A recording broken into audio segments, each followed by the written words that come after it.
Hello दोस्तों, आप सब कैसे हो। आशा करती हूँ कि आप सब लोग अच्छे होंगे और अपने अपने कामों में व्यस्त होंगे।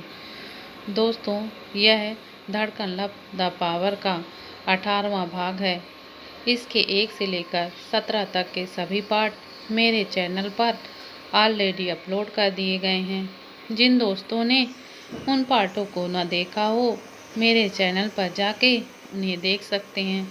दोस्तों, यह कहानी आपको कैसी लगती है कमेंट में ज़रूर बताएं और मेरे चैनल को लाइक और शेयर सब्सक्राइब करना मत भूलिए। तो चलिए हम आगे की कहानी शुरू करते हैं। अभी तक आपने देखा कि अखिल जैसे ही दिव्या के घर जाने के लिए बाहर निकलने लगता है तो उसकी नज़र बालकनी में खड़ी निकिता पर चली जाती है। अखिल निकिता के पास जाता है तो देखता है कि निकिता एक गिलास में पानी और अपने बॉयफ्रेंड के फ़ोटो को हाथ में लिए आसमान की ओर देख रही थी। तुमने भी व्रत रखा है क्या?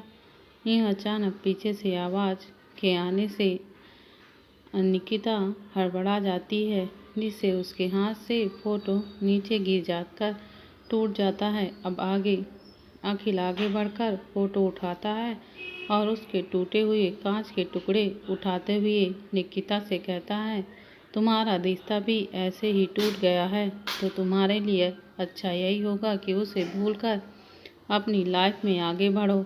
औच! टूटा हुआ कांच अखिल के उंगली पर लग जाता है, जिससे अखिल की उंगली से खून निकलने लगता है। अखिल की उंगली से खून निकलता देख निकिता जल्दी से अखिल की उंगली पकड़कर अपने मुंह में डालकर चूसने लगती है। अखिल निकिता को बस देखते रहता है। निकिता कुछ देर में अखिल उंगली चूसकर साफ करती है, लेकिन थोड़ा सा खून उसके होठों के किनारे पर लग गया था, जिसे अखिल अपने अंगूठे से साफ करते हुए कहता है, मैं अपनी बहन के घर जा रहा हूँ, तुम डोर बंद करके अंदर रहना। घर की चाबी मेरे पास है और मैं खुद आ जाऊंगा। निकिता अखिल के छूने से जमकर खड़ी रहती है। अखिल वहां से जाने लगता है तो उसे निकिता की हिचकियों की आवाज़ आने लगती है, जो बंद होने का नाम ही नहीं ले रही थी। तो अखिल जो पानी का ग्लास पहले निकिता ने पकड़ रखा था, उसे उठाकर निकिता को पानी पिलाकर वहां से निकल जाता है और निकिता खड़ी खड़ी अखिल को जाते हुए देखने लगती है। इधर विला में दिव्या का करवा चौथ माँ का पूजा भी खत्म हो गया था। अब बचा था तो तज की पूजा कर व्रत तोड़ना। सभी छत पर चांद और दिव्या दोनों का वेट कर रहे थे। तज ने अभी तक दिव्या को नहीं देखा था। दिव्या साड़ी संभालते हुए पूजा की थाल को सजाया हुआ था वो लेकर चल रही थी। पूजा की थाल में कुमकुम, चावल में अक्षत, चलनी, मिठाई और पानी का कलश रखा हुआ था। दिव्या छत पर आती है तो सब उसे ही देखने लगते हैं और तज को तो अभी दिव्या को देखकर अपने शादी का दिन याद आने लगता है। दिव्या तज के पास आती है और उससे कहती है, अभी तक चांद नहीं निकला क्या? अब मुझे बर्दाश्त नहीं हो रहा है, पर मेरा चांद तो मेरे सामने है। तज अपना एक आंख दबाते हुए शरारत से कहता है। दिव्या कुछ कहती कि वो देखती है कि अखिल भी वहाँ पहुँच गया था और अखिल के साथ ही आसमान में चांद भी आ गया था। लीला आंटी फिर से दिव्या को पूजा करने के बारे में बताने लगती हैं। दिव्या पहले तज को टीका कर चावल के अक्षत लगाती है, फिर छलनी से चांद को देख उसमें से तज को देखती है, फिर कलश उठाकर उसमें के पानी को चंद्रदेव को देख जल अर्पण कर तज के पैर छूने नीचे झुकती है। तो तज दिव्या को आधे में ही रोककर उसे उठाने के लिए कहता है। फिर तज दिव्या को कलश का पानी पिलाकर उसका व्रत खोलता है और फिर मिठाई खिलाता है। दिव्या तज को नीचे चलने के लिए कहती है तो तज कहता है, तुमने अपने चांद का दीदार कर अपना व्रत तो खोल लिया, मेरा व्रत कौन खोलेगा? मुझे भी मेरे चांद का दीदार कर मेरा व्रत खोलने दो। दिव्या हैरानी से, अपने भी व्रत रखा था क्या? तज हाँ, मैं सर हिलाते हुए चलनी कर अपने चांद को देखता है, फिर दिव्या को देखता है अब मुझे पिलाओ पानी। दिव्या नम आंखों से तच को देखते हुए उसे पानी पिलाती है और उसके गले लग जाती है।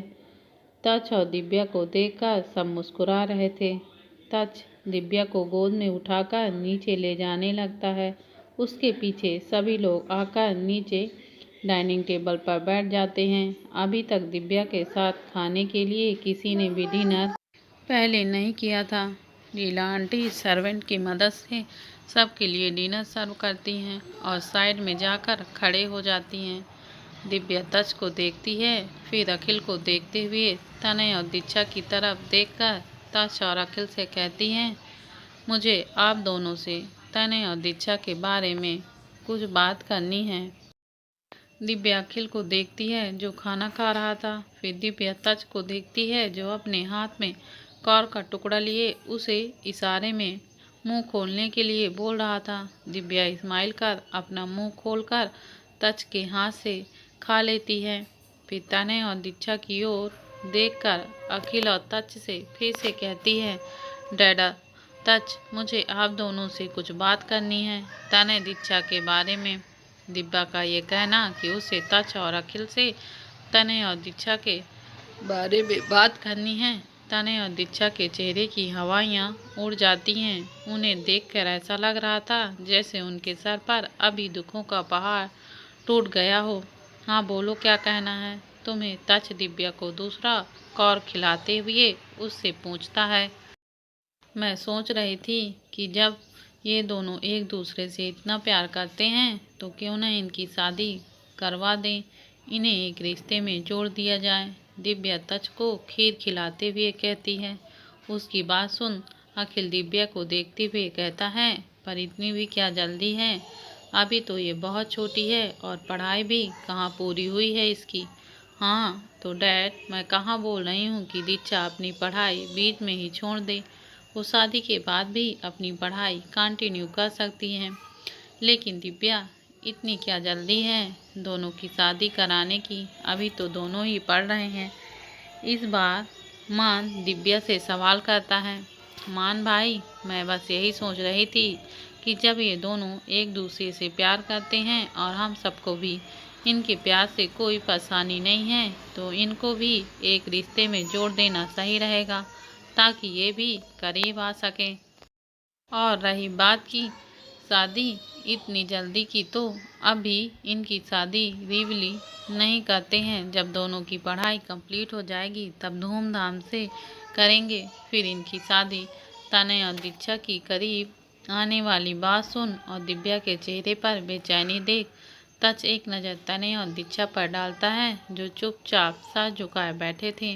उन्हें ऐसे देख तच को कुछ बात समझ आ रही थी कि हो न हो दिव्या ने इन दोनों को साथ देखा है और उसे दीक्षा की जिंदगी खराब न हो इसकी फिक्र हो रही है। इसलिए दिव्या अभी ही दोनों की शादी की बात कर रही है। इसमें छुपाने वाली क्या बात है? ये दोनों एक दूसरे से प्यार करते हैं तो हमें इनकी शादी करा देना चाहिए और वो भी धूमधाम से।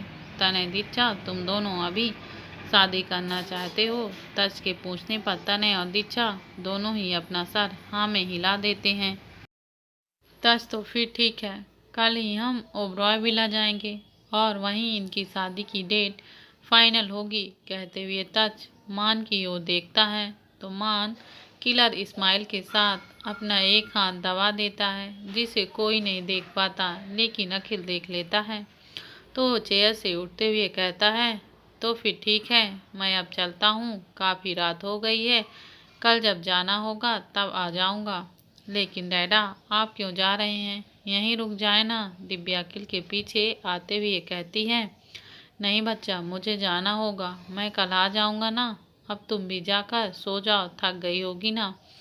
अखिल दिव्या के माथे को चूमकर विला से बाहर निकल जाता है। अखिल से बातें करते हुए दिव्या भी मेन डोर तक आ गई थी। तच दिव्या को अपने गोद में उठाकर कहता है, इनकी शादी जब होगी तब ये अपनी सुहागरात मनाएंगे, लेकिन मेरी जो ये नई नवेली दुल्हन मुझे मिली है। तच दिव्या को गोद में उठाए अपने कमरे की ओर चला जाता है। दिव्या तच के गले में अपनी बाहें डालकर उससे कहती है, अब तो ऐसा कर रहे हैं जैसे हम पहली बार सुहाग रात है। पहली नहीं, मगर आज तुम जैसे एक दुल्हन की तरह से रेडी हुई हो ना, तो ऐसा ही लग रहा है जैसे हमारी नई नई शादी हुई है और आज हम दोनों पहली बार एक दूसरे को प्यार करने वाले हैं। तब दिव्या को अपने कमरे लेकर आ गया था और वैसे ही दिव्या को अपने गोद में लिए ही बेड पर बैठकर तज ने दिव्या के होठों के किनारे को हल्के से किस करते हुए उससे बोला, I love you my baby. तज के कहे शब्द दिव्या के चेहरे पर हया की लाली बिखारने लगी थी। दिव्या अपने लाल हो चुके चेहरे को जल्दी से तज के सीने में छुपाने लगती है। दिव्या के ऐसा करते ही तज के फेस पर एक प्यारी सी स्माइल आ जाती है। तज दिव्या को अपनी बाहों में भर लेता है। दोनों कुछ देर तक ऐसे ही एक दूसरे के बाहों में समाये रहते हैं। थोड़ी देर तज के बाहों में समाये रहने के बाद दिव्या तज से धीरे से दूर होकर उसकी बाहों से खुद को अलग कर उसके गोद से उठकर दिव्या ड्रेसिंग के पास आकर बैठ जाती है। तज बेड के ग्राउंड पर अपना सर टिकाकर दिव्या को प्यार से स्माइल करते हुए देखने लगता है। तज स्माइल कर दिव्या को निहार रहा था। दिव्या मिरर के जरिए तज को देखते हुए अपने गले से पहने नेकलेस को निकालने लगती है। फिर अपने एक कान में पहने झुमके को भी निकालकर ड्रेसिंग टेबल पर रख देती है। दिव्या आहिस्ता आहिस्ता अपनी ज्वेलरी निकालने लगी थी। दिव्या जैसे जैसे अपने दूसरे कान में पहने झुमके को निकालने के लिए उसके पेच को छूती है, तज दिव्या के पास आकर उसके हाथ को पकड़ लेता है। दिव्या हैरान भरी नज़रों से तज को मिरर में देखते हुए अपनी आईब्रोज काटती है, जैसे उससे पूछ रही हो क्या हुआ। दिव्या के सवाली नज़रों को देख तज के फेस पर बड़ी से स्माइल आ जाती है। तज दिव्या से कहता है, मैं करता हूँ। तज इतना कहते हुए दिव्या के कान से उसके झुमके को खोल देता है। तज के दिव्या के कान को छूने से जैसे तज की उंगलियां दिव्या के कान और उसके गर्दन के आसपास हरकत कर रहे थे। दिव्या की बॉडी अभी से सिरहने लगी थी। दिव्या के पेट में हजारों बटरफ्लाई उड़ने लगी थी। दिव्या के सिरहने से उसके मुंह में सिसकियां निकल जाती हैं, जिसे सुनकर तज दिव्या को मिरर में देखने लगता है तो दिव्या अपने चेहरे को नीचे झुका लेती है, क्योंकि दिव्या तज को अपने शर्म से भरे चेहरे को नहीं दिखाना चाहती थी। तज ने धीरे से दिव्या के मांग टीके को हटाया। मांग टीके के हटते ही दिव्या के मांग में भरा सिंदूर दिखने लगता है। तज अब झुककर दिव्या के सिंदूर से भरे मांग को प्यार से अपने होठों से छू लेता है। दिव्या को तो जैसे सांस ही थम गई थी। तज के ऐसा करने से वैसे तो दोनों कई बार इंटीमेट हो चुके थे, लेकिन आज जैसे तज दिव्या को प्यार कर रहा था, इससे दिव्या की सांसें उसके काबू से बाहर निकल रही थी। दिव्या को तज के इतने करीब होने पर एक अलग ही फीलिंग हो रही थी। तज दिव्या को किस कर उससे थोड़ा दूर हुआ तो दिव्या जल्दी से उठकर कबर्ड के पास जाने लगी, तो तज भी जल्दी से दिव्या को उसके कमर से पकड़कर अपने सीने से सटा लिया। तज के हाथ अपने कमर पर फील कर दिव्या के दिल की धड़कनें बढ़ जाती हैं। तज जल्दी से दिव्या को अपने गले से लगाकर उसे नॉर्मल करने की कोशिश करने लगता है। तज के हाथ धीरे धीरे दिव्या के पीठ सहला रहे थे। थोड़ी देर बाद दिव्या लंबी लंबी सांसें लेते हुए नॉर्मल होती है, तो तज दिव्या के माथे को प्यार से चूमकर उससे पूछता है, तुम ठीक हो।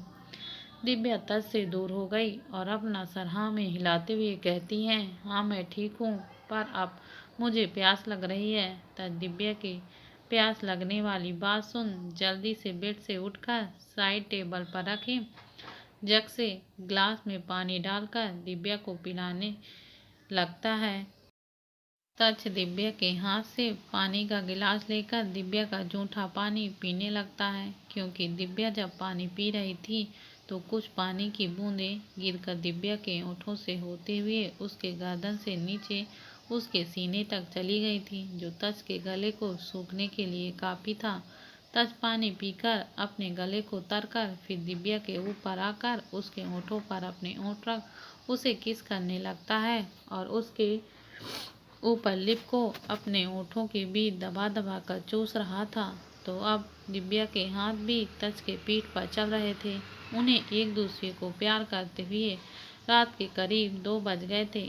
अब दिव्या और तच दोनों ही थक चुके थे, तो तच दिव्या जो सो चुकी थी उसे माथे को चूमकर तच फिर खुद अपने कपड़े लेकर वॉशरूम में जाकर शावर लेकर अपने कपड़े पहनकर बाहर आकर दिव्या को अपने बाहों में समेटकर सो जाता है। सुबह दिव्या की नींद खुल जाती है तो वो तच को देखकर उसे कोसने लगती है, क्योंकि पिछले रात को तच खुद को कंट्रोल ही नहीं कर पा रहा था, जो दिव्या के लिए हाई लव मेकिंग हो गया था। दिव्या तच को कोसते हुए उठने की कोशिश करती है, लेकिन उसे इतना ही दर्द हो रहा था कि वो उठ नहीं पा रही थी। दिव्या के हिलने डुलने से तच भी जाग जाता है और दिव्या को देखता है तो दिव्या तच से अपना मुंह फेर कर करती है। तच दिव्या के ऐसा करने पर स्माइल कर उसके फेस को पकड़कर अपनी ओर मोड़कर, आई एम सॉरी ना बेबी, तुम्हें पता है ना मैं तुमसे कितना प्यार करता हूँ, इसलिए हो जाता है ऐसा। दिव्या को उसके होठों पर किस करने की कोशिश करते हुए कहता है, लेकिन दिव्या अपने फेस को तच से दूर करते हुए अपना हाथ तच के मुंह पर रखकर उसे दूर कर देती है। आप बहुत गंदे हो, मैंने आपको रुकने को भी कहा था पर आप नहीं रुके, मुझे नहीं करनी आपसे कोई बात।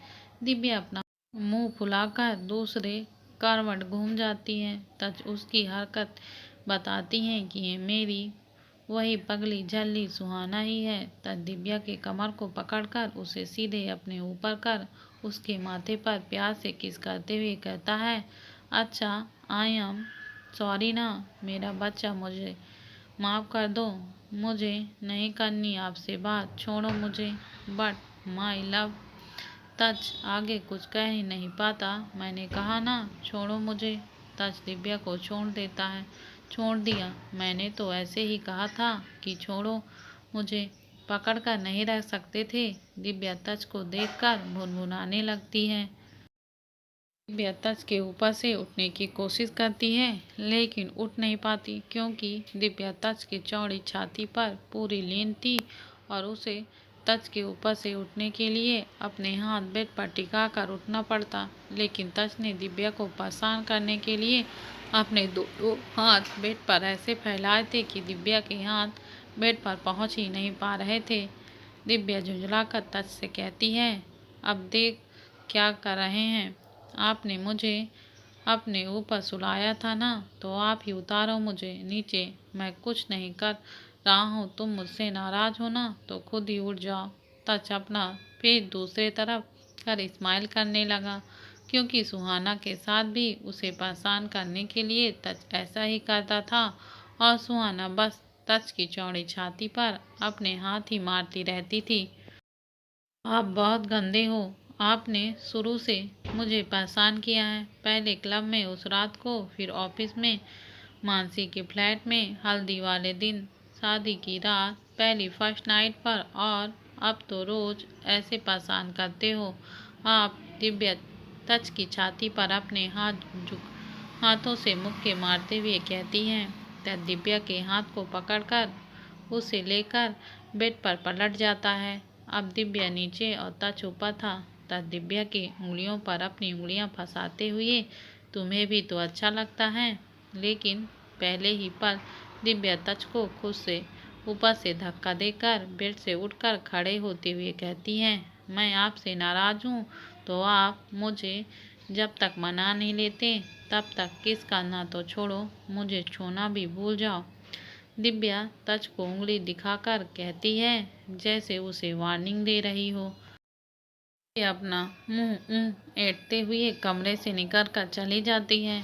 तच अपने ऊपर बेड पर पड़ा कंबल डालते हुए, ये दिव्या ही है, ठीक थी, कम से कम मुझे प्यार तो करने दे रही थी। अम्मा ना मैडम को। फिर तच जल्दी से बेड पर से उठते हुए कहता है, बाप रे, अगर ये सुहाना के रोल में है और मैंने इसे जल्द से नहीं मनाया तो ये मुझे खुद को प्यार करना छोड़ो अपने आसपास भटकने भी नहीं देगी। तच भागते हुए कमरे से निकलकर दिव्या के पीछे उसे मनाने के लिए भागता है। दिव्या नीचे हाल में आ गई थी, लेकिन उसे समझ नहीं आ रहा था कि वो तच को परेशान करने के लिए क्या करे। इन्होंने मुझे रात भर परेशान किया, मुझे सोने भी नहीं दिया। मुझे भी इन्हें परेशान करना है, पर कैसे? दिव्या अपना सर खुजाते हुए खुद से कहती है। तभी वहाँ दीक्षा आकर दिव्या को बैक हक करते हुए कहती है, दी आप मुझसे नाराज हो? नहीं मेरा बच्चा, तुमसे कैसी नाराजगी। फिर तुम दोनों तो प्यार में हो, और प्यार में जो रहते हैं उनसे ऐसी छोटी मोटी गलतियाँ हो जाती हैं। इसलिए तो कल रात मैंने सबके सामने तेरे और तने की शादी की बात की, ताकि तुम दोनों खुलकर एक दूसरे को अपना प्यार दिखा सको। कहते हुए दिव्या दीक्षा के माथे को चूम लेती है। खुलकर प्यार दिखाने वाली बात पर दीक्षा ब्लश करने लगती है। आय हाय, मेरा बच्चा ब्रश कर रही है। दिव्या दीक्षा को छेड़ने लगती है। दीक्षा दिव्या को देखकर उससे पूछती है, दीदी आपने ये क्या पहन रखा है? दिव्या ने अब जाकर अपने पहने हुए कपड़े देखे थे कि उसने एक पैजामा और लोअर साइड टी शर्ट पहन रखा था। दिव्या बेख्याली में ही बोलती है, तेरे जीजू ने पहनाए हैं। जीजू ने? दीक्षा ने पूछा। हाँ, तुझे पता है कल रात तेरे जीजू ने मेरी जरा भी तारीफ नहीं की, मैं कैसी लग रही हूँ, और पूरी रात मुझे परेशान करते रहे, और अभी सुबह भी मुझे परेशान कर रहे थे। अब मैं उन्हें परेशान करूँगी। दिव्या की कही बात आधी सीढ़ियों तक पहुँच चुके तच के कानों में जैसे पड़ती है, वो अपना सर पीट लेता है। लेकिन दी आप ना इसमें बहुत क्यूट लग रहे हो। दीक्षा दिव्या के गाल खींचते हुए कहती है। दोनों को ऊपर से आ रहे तच की आवाज़ सुनाई देती है, जो कह रहा था, दिव्या कहाँ हो? दिव्या तच की आवाज़ सुन दीक्षा से कहती है, सुन तेरे जीजू को मत बताना मैं बाहर जा रही हूँ। कहते हुए दिव्या मेन डोर खोलकर बाहर भाग जाती हैं। बिला से बाहर आने के बाद दिव्या कहाँ छुपे जगह ढूंढने लगती है। तभी दिव्या की नज़र बाहर गार्डन में काम करे गार्डनर पर जाती है, और दिव्या के दिमाग की बत्ती जलती है।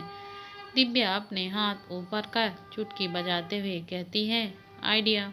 दिव्या को पता था कि तच उसे ढूंढते हुए बाहर भी जरूर आएगा, तो दिव्या जल्दी से गार्डनर के पास जाती है। अंकल जी, दिव्या को देखकर गार्डनर आप काम छोड़कर जल्दी से खड़े होकर सर को झुकाकर, जी मैडम कहिए, कहता है। दिव्या उन्हें कुछ समझाती है, लेकिन मैडम सर गुस्सा करेंगे। नहीं करेंगे, आपको मैंने जो कहा है वो कीजिए। जी मैडम, कहकर गार्डनर वहाँ से चला जाता है। अब आएगा मज़ा, बहुत मुझे परेशान करते हैं ना। अब देखना ये दिव्या दी ग्रेट आपके साथ क्या करती है। गार्डन के आने तक दिव्या वहीं लगे फूलों के पास बैठकर उनसे बातें करने लगती है। दिव्या पूरा गार्डन देखते हुए बोलती है, वाह यार, इन्होंने तो क्या गार्डन बनवाया है। मैं भी सुबह उठकर गार्डनर अंकल की हेल्प करूँगी। मैडम ये लीजिए, आपने जो कहा था इसमें वो सब डाला है मैंने। आपसे जो जो कहा था वो सब। दिव्या गार्डन के हाथ से बाल्टी लेते हुए पूछती है, जी मैडम मैंने कर दिया है, पर मैडम सर मुझे नौकरी से तो नहीं निकालवाएंगे ना?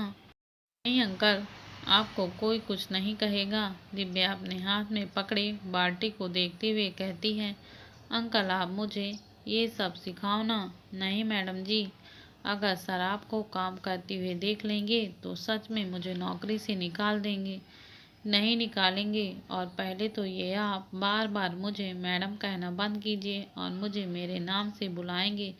मेरा नाम दिव्या है। नहीं नहीं, हम छोटे आदमी हैं, हम आपको नाम कैसे ले सकते, वैसे जैसे सब लेते हैं। कहिए दिव्या, गार्डन अंकल को समझाते हुए कहती है। गार्डन हिचकिचाते हुए, दिव्या बिटिया, हम आपको दिव्या बिटिया कहेंगे। हाँ यह भी ठीक है, आप मुझे यह सब बताइएगा। दिव्या फूलों को सहलाते हुए कहती है। दीक्षा को अकेले देख तच उसके पास आते हुए उससे पूछता है, तुम्हारी दी कहाँ गई? दीक्षा स्माइल करते हुए अपनी उंगली मेन डोर की ओर दिखाती है। आज तुम्हारी दी मेरे हाथों बचने वाली नहीं है। तच मेन डोर की ओर जाते हुए कहता है, पहले आप उन्हें पकड़ तो लो। दीक्षा की बात सुन तच पीछे मुड़कर उसे घूरते हुए मेन डोर से बाहर निकल जाता है।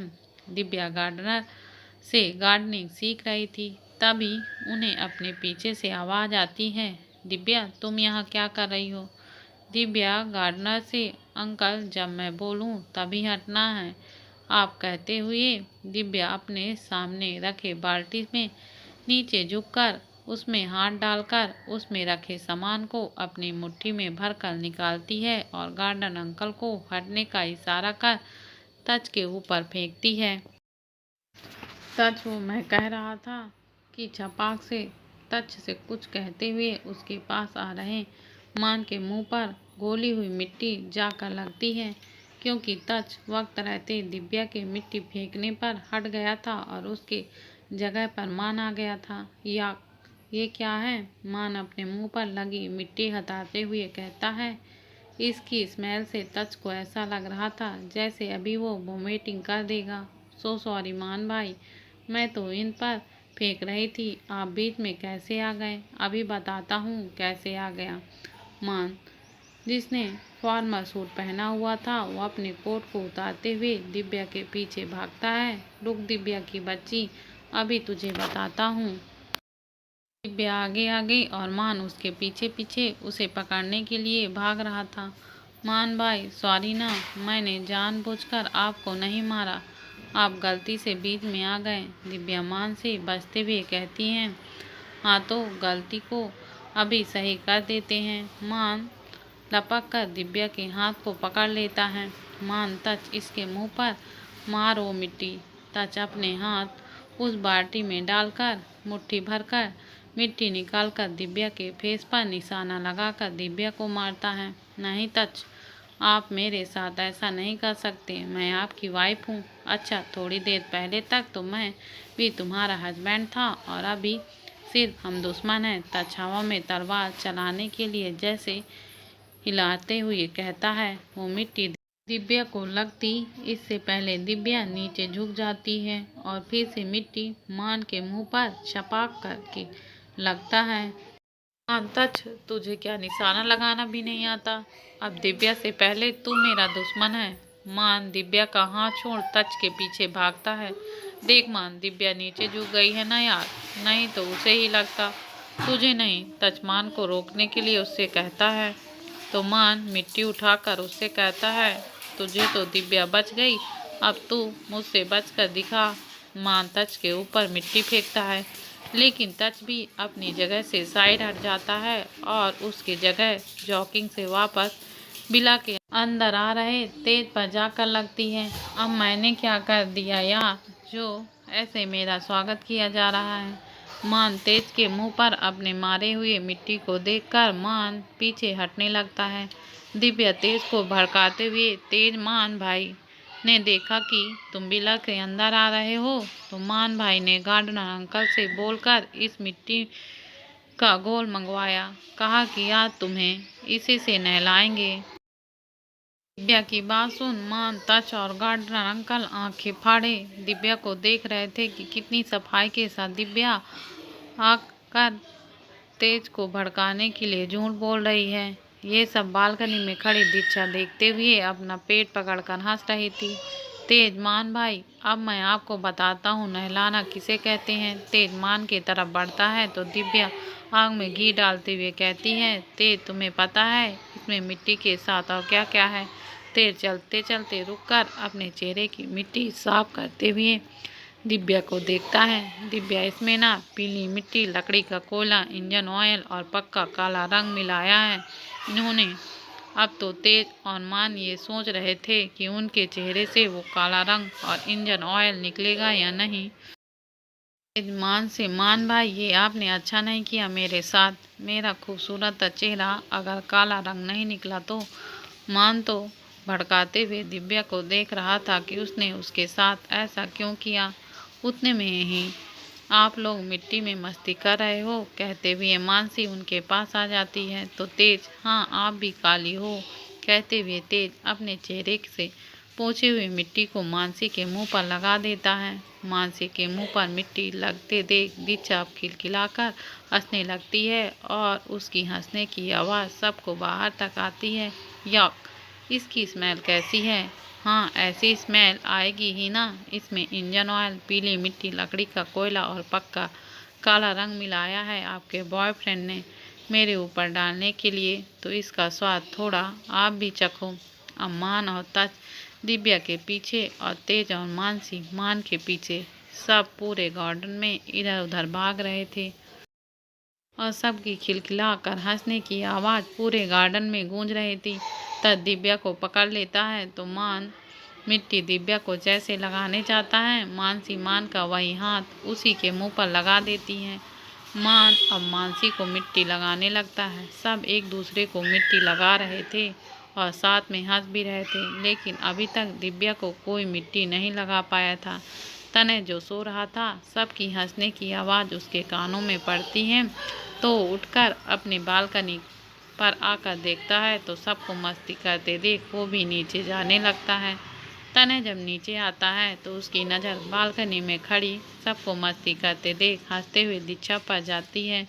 तो तने दीक्षा के पास आकर उसे बैठ रखकर उसे कंधे पर अपनी ठुंडी को रखकर अपना हाथ दीक्षा के पेट पर रख उससे बोलता है, तुम वहाँ क्या नहीं गई हो? दीक्षा तने के गाल पर हाथ रख, अभी पूरी तरह से ठीक नहीं हुई हूँ, अगर गिर गई तो प्रॉब्लम हो जाएगी और दी मेरी वजह से और परेशान हो जाएंगे, इसलिए प्रॉमिस तुम्हें गिरने नहीं दूंगा। तने दीक्षा को सबके बीच ले जाता है।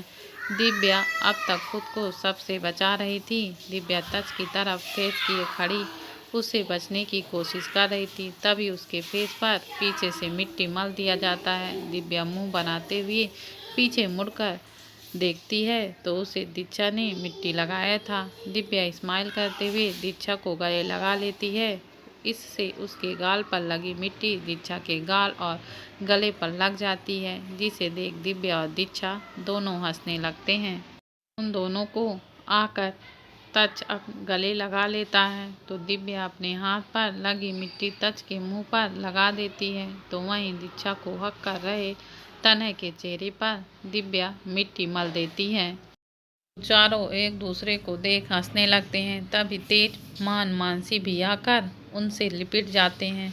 सब गार्डन में जमीन पर एक दूसरे के ऊपर लेट जाते हैं। सब खिलखिलाकर हंस रहे थे।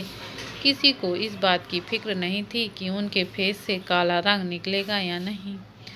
सब बस इस पल को खुशी से जी रहे थे। तो वहीं बालकनी में खड़ी लीला आंटी इन सब की वीडियो रिकॉर्डिंग कर किसी को सेंड कर देती है।